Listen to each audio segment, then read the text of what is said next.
What up, y'all? Chef EJ, aka Big Kitchen, Atlanta's very own, CEO and owner of Cliche Cuisine and Cliche Cantina. I'm tuning in with you with my boy Smooth Talk. I appreciate you for being here, my guy. Yes, sir. That's good, man. How everything going with you? It's been going good, man. Just been working. Definitely, man. So let's just get it to, where are you from? From Atlanta, Georgia, man. Born and raised. Grady, baby. I grew up on the east side, on Glenwood Road. Went to high school on the south side, near South Fulton, Westlake High School. And then I went to Sandy Creek. Okay. How old are you? 24. 24? I feel that. So, what is your occupation? I'm a chef, entrepreneur, currently real estate agent. I just do investments, man. I'm an investor, dog. That's how I was able to get my food business started and get it off the ground. Was just finding, legit ways to make money, because I always grew up around like people trying to find ins and outs the bad way. So I wanted to do something different. I wanted to be the guy that did it the right way. You know what I'm saying? So yeah, that's really it. I'm an investor, entrepreneur, chef, but I would call myself an entrepreneur first. Definitely. Let's just, what was it like growing up in Atlanta? Really like any inner city.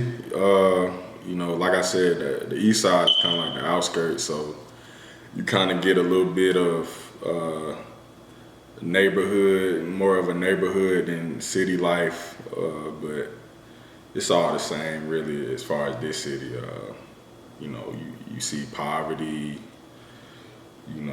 kind of your typical inner city life. You see poverty, you seeing kids trying to chase a dream or with dreams growing up. Sometimes you see bad things, see people get arrested, go away for a long time. A lot of women on their own. My mother she raised me until I got to high school, you know what I'm saying? And that's just a lot of people's stories. So, especially for like men growing up in that environment, especially in Atlanta, where it's like, this is the city of hustle. Like everybody here has some kind of hustle. Somebody's trying to chase something. And I think that's why a lot of people are attracted to Atlanta. But for me, it was just, growing up on WIC, growing up on Section 8, and you gotta make what you got work. So, being in a position where I can touch people and influence people to do stuff the right way, that's the best thing I could do. You know what I'm saying? Because it ain't all about the money. You gotta leave a legacy some kind of way. Definitely. So, what type of challenges you had to face growing up? Like I said, just typical stuff. Like for somebody in the inner city, just we ain't really have much. I got 3 younger brothers. That's how I learned how to cook. My mom, she was kind of in and out the house growing up, and we had food. I'm not gonna lie, we had food, but somebody had to cook it. I was the oldest person in the house. So, you do the math. That was kind of what happened. I just, figured out like, all right, well, I'm the first one to get home from school, so I might as well get in the kitchen and learn a thing or two. And then it got to the point where I actually enjoyed it. And that's when I realized like this is something that I'm gonna like doing my whole life, so, yeah. Definitely. So, how did you, so you taught yourself how to cook, basically, that's what you're saying. Mm-hmm. Did you have to watch take any classes or watch any videos, you know what I'm saying? Because I'm pretty sure it was a lot more than what you expected. Right. Well, I wouldn't give myself all the credit.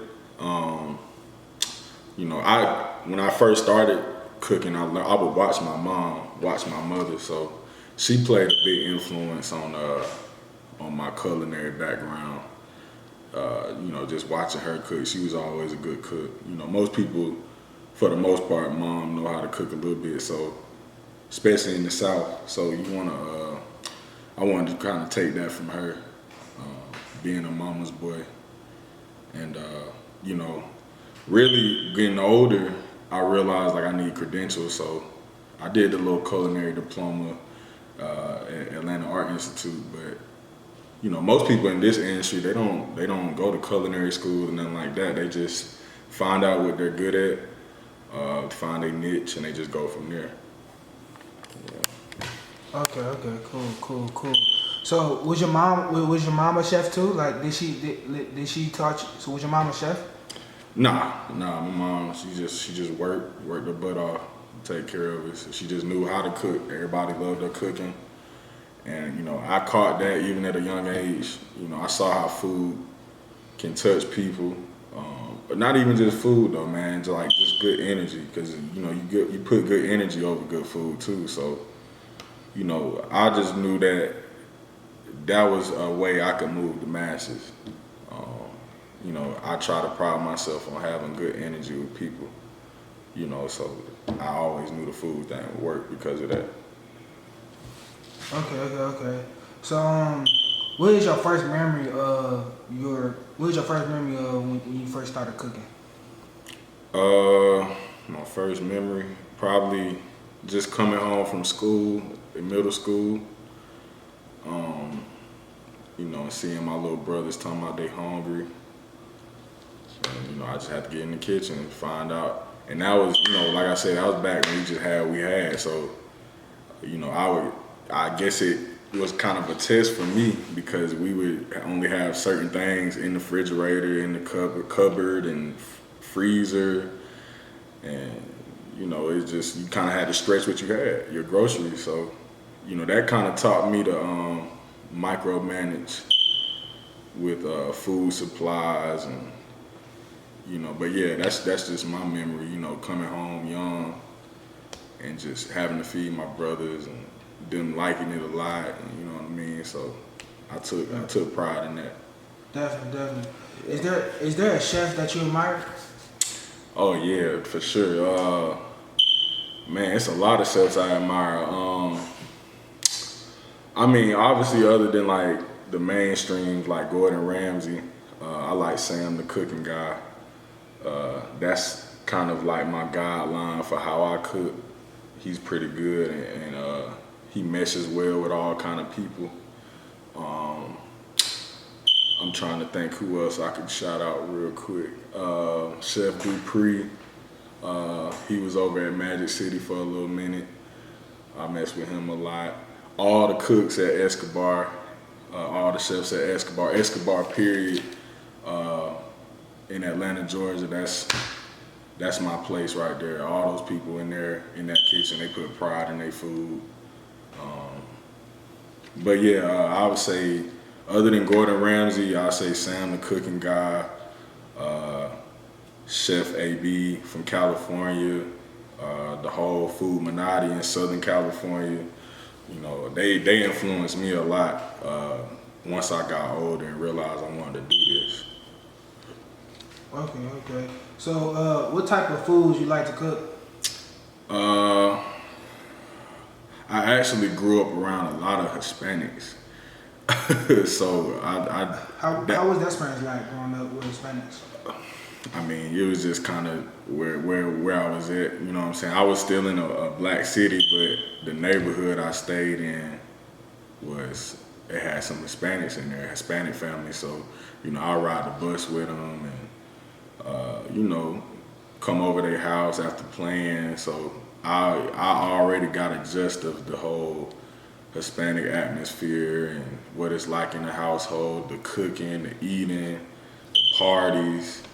And it really influenced me, man. Like that's the first. It's the neighborhood I grew up in with the Hispanics that was there. A lot of them were big families, and they would throw a lot of parties. And you know, I was exposed to the drinking and partying at a young age. I didn't do none of that when I was younger, but you know, I was around it, so it kind of gave me that kind of bar atmosphere every time I go to my friend's house and see a lot of people there eating and drinking, having a good time. So I kind of wanted to put some spin on that, I guess you could say, and put a Tex-Mex feel on things, because you never want to bite anybody's culture, but at the same time, that's kind of what influenced me in the first place to start cooking, was Mexican style food. So, you know, Cliche and Cantina, that was just, Cliche Cuisine was the initial brand. I just took the first part of it, and Cantina is basically a Hispanic bar, a Mexican bar, so, you know, kind of meshed that together. Where do you see yourself in 5 years? Definitely owning a lot more as far as properties and just brands in general. Seeing a lot of my investments pay me back tenfold. Seeing my team grow. You know, shout out to all of my team. You know, that the growth that I've got thus far, it wouldn't be what it is without them. You know, shout out to Chef Miles, Jessica, that's our executive assistant. You know, Jessica Maynard. Now, that's our premium chef. He does a great job. Eric Sweeney, that's our grill master. Chef Tonio, that's like my right-hand man in the kitchen. He's kind of like quality control, as you could say. So, yeah, man, I wouldn't be nothing without them, you know. And understanding that as a quote-unquote leader, I think that helps a lot of business people or people in business, you know, when they understand that their brand is their team, the people that's within it. So, you know, I pride myself on making sure they're good and they're growing, because I want everybody to be successful that's around me, not just me. You know what I'm saying? So, yeah. Definitely. And how did it compare to the best bite you ever had? The best bite I ever made. It would probably be the first time I did meal prep for 2 Chainz. And how was that experience like? Man, being from Atlanta, bro, you can know a lot of people and not even know it. You know, 2 Chainz had a little connection with my dad from back in the day. You know, just from being from Clayton County, you know, or the South Side, whatever you want to call it. You know, they just dabbled together while they was in high school, but it kind of brought itself back into fruition when I went over to Escobar and proposed to their head chef that, you know, I could make their menu better. And when I proposed that, he relayed the message to 2 Chainz, and you know, the rest is history, really. He called me in to do some samples, and then I ended up doing the meal prep. He was a pescatarian at the time, so that just, you know, all seafood, really. And I remember I made some salmon for him, or some fried salmon or something like that. And he just looked at me after he bit it, and he just started nodding his head like, yeah, you the one. After that, it kind of helped my confidence as a chef. And I realized, like, okay, I got some real value in this food industry. But that compared to, you know, my best bite would probably be, it'll probably be Morton's Steakhouse. The first time I went to a steakhouse, I think I was in 5th grade. I remember my mama, she took me to a steakhouse for graduating 5th grade. And I remember I got a prime ribeye. It was buttered up, it was good, and I felt like the man eating it. So I realized then at that young age that food can really touch people in a lot of different ways, not just something being good. You know, it can leave a memory, it can make you feel a different way than you felt before you ate it. So, you know, food has a lot of power, man, and, you know, it's a big industry because of that. Definitely. So, what type what type of techniques you need to be a chef, or what type of techniques you need to have as a chef? Well, my opinion, you gotta have attention to detail. Like, that's number one. If you don't have attention to detail, cooking really can't be for you, because that's what cooking is. Like, the tiers of chefs out there in the world, from, you know, your neighborhood fryer to Gordon Ramsay or whoever, it really just boils down to the details of what matters, from prepping the meal all the way down to the person putting their first bite in their mouth. It all matters, you know what I'm saying? From the fragrance, seasoning, you know, making sure you following the guidelines to cook it safely, you know, being authentic with your recipes, not just doing what somebody else doing. So, what do you mean by authentic? Like, how authentic you have to be with your recipes? You see it a lot, like the food. To be honest, the food game is a lot like the music industry. Like, it's a lot of ideas that get pushed out, and they work, and people just kind of ride that wave. You know, as far as whatever's hot, as far as food. You know, like right now, fried crab legs is like the thing. Burrito tacos. Everybody want burrito tacos. All you see on Instagram. And so, you know, there's a push for that at every restaurant that usually serves that kind of food. And you just see people adopt it. You see chefs use it on their menus. And why you think it is that? Like, why you think they have to put it on their menu? Because they realize it's working. Just like anybody, it's like anybody with anything. Like, you know, you look at the stock market. You know, if there's a cryptocurrency, or if there's a share out there that's booming, and everybody sees it right then, well, that's not your time to strike. Your time to strike was half a year ago. You know what I'm saying? So it's the same way with the food industry. Being creative and knowing and having faith in your work, it'll put you in a situation that you want to be in. You know what I'm saying? So, you know, for me, staying authentic is just staying creative. You know what I'm saying? So that's really it. Okay. So, what is the most complicated dish have you prepared?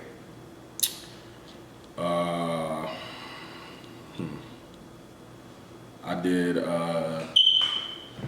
Jamaican themed pineapple, and it was like all the proteins and stuff that you would get at a Jamaican restaurant, but I had to put it over some vegetables in a pineapple.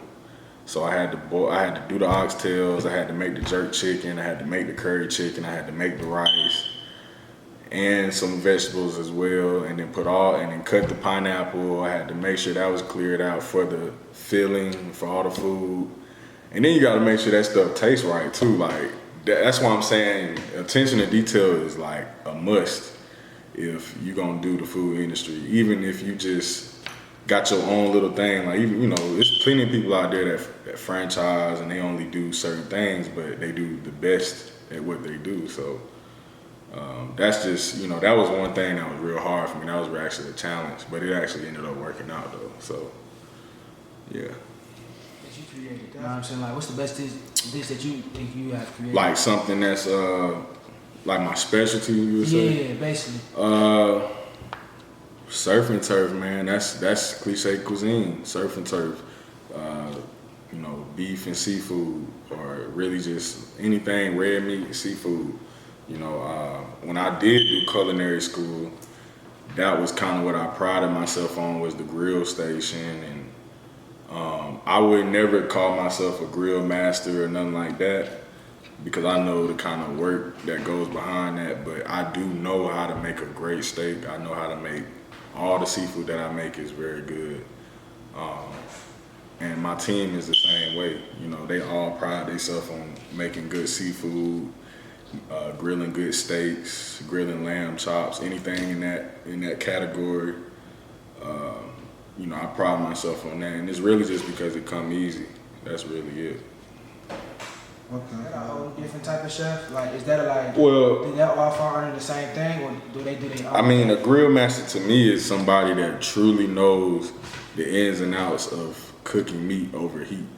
Like, if you want to break it down all the way, that's the people that you see in Texas and, you know, a lot of your Tennessee, the people that smoke ribs and smoke pork butts and all that kind of stuff. Those are the grill masters. You know, people that truly understand just cooking meat in general.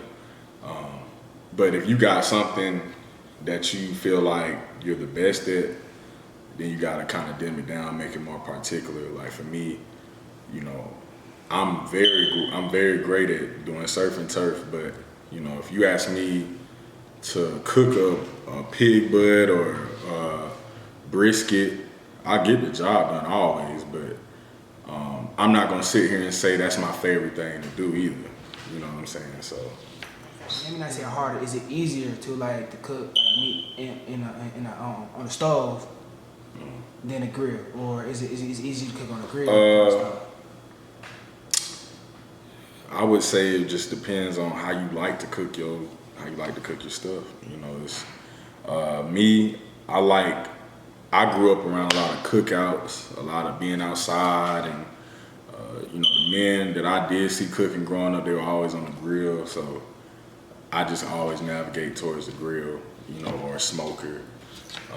There's nothing wrong with cooking on the stove, especially if you got a good stove. But for me, I'm always take the grill only because you don't have to deal with the factors of being inside as far as the smoke, the smell, you know, fire, you know what I'm saying? All that, it goes away once you're outside in a grill territory. And your food just tastes a little better, I feel like, when it's got that smoky flavor and smell to it. So Okay. So do you make vegan food? yeah, I do. We do everything. You know, when I first started my business, it was really us trying to put people in a certain category as far as what we gonna provide them. But I realized just paying attention to the industry that you gotta give people options, especially when you're a private service and you don't necessarily have a restaurant yet. You gotta give people options. So I mean, I took all that out as far as a general menu, and this past summer we decided to do a fully custom menu for every event, every inquiry. Even if it's meal prep, it's all custom made how you want it, exactly how you want it. You know what I'm saying? If you want a fried meatball on a stick, then we gonna do a fried meatball on the stick, and it'll probably be good just how you want it. You know what I'm saying? So Definitely. yeah. Have you ever received like bad criticism over your food, or You know what? your brand? You know, I'm glad.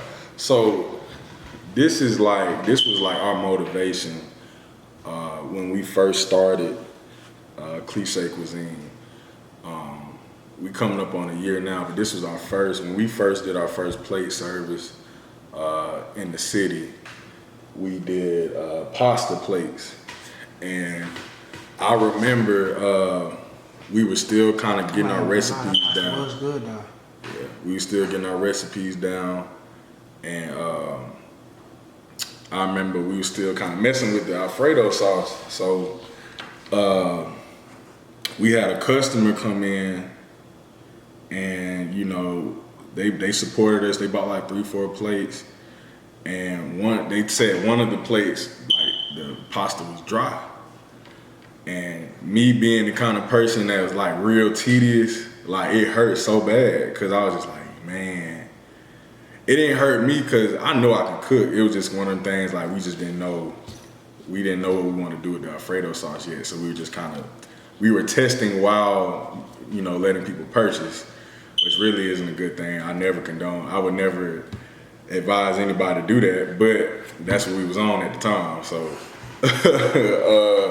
but yeah, man, so we, you know, they bought like 3-4 plates, and we was kicking their butt. We was charging them people like, I think, what was it? If Chef Miles watching this, he know the price, and we was charging people like $20 for a pasta plate. it was a lot of food, but if looking back on it now, I really feel like we should have charged them less, just because of the quality that changed. Because you obviously you get better, you know, the quality gonna change. But you know, them people kicked out $60, $70 for them plates, and they came back saying it was dry, and you know, it was like it was a good and bad experience, really. Because at first it hurt. It was like, man, I questioned myself because we was doing so well, and then that happened. They said this about it, and you know, but really, you know, just having the right mentality, I just took it as, you know, that's kind of like my warning. Like, I need to understand, like, you can't play with this game, this industry. Like, people are paying for this and they putting it in their body. You got to make sure it's exactly how they want it. So it really just motivated me going forward to always put out quality. And ever since then, we just been going crazy, you know. Okay, cool. So, you have any food trucks or any restaurants that you think of? Yeah, that's definitely. So the blueprint for us, property wise, is I want to get 2 restaurants in Metro Atlanta. Really, preferably on both the east side and the west side, near the West End. Just because that's where Cliche Cuisine was birthed at. We working on getting a leasing our first food truck. We don't know where we're gonna put it at, but that's definitely gonna be the next chapter of Cliche Cuisine and Cliche Cantina. But yeah, man, the whole goal for me when I started the whole food industry game was ownership. I definitely wanted to have restaurants. You know, I definitely wanted to have food trucks, but I knew me just knowing the kind of person I am, the kind of businessman I am, that you know, being a chef, being a cook is not all I want to do. But owning a restaurant and being in the food industry, I wanted to understand truly from the inside out, meaning the kitchen, how to make that food, how to serve that food, how to give good customer service, and not just pay people to do that. You know what I'm saying? Because that's how you get real quality, real authentic food, you know, especially in the South, in this city. So, yeah. Definitely. So, let's just get back to it, right? Are there other things that you do besides being a chef and owning your own food business and stuff like that? Oh yeah. So like I said, I'm an entrepreneur. I'm an entrepreneur first. You know, I do drop shipping, Tilmo Essentials. That's my drop shipping label. I'm very heavy in the equity game, stocks, cryptocurrency. Obviously, that's kind of like the wave that everybody on right now. You know, I'm learning how to be a music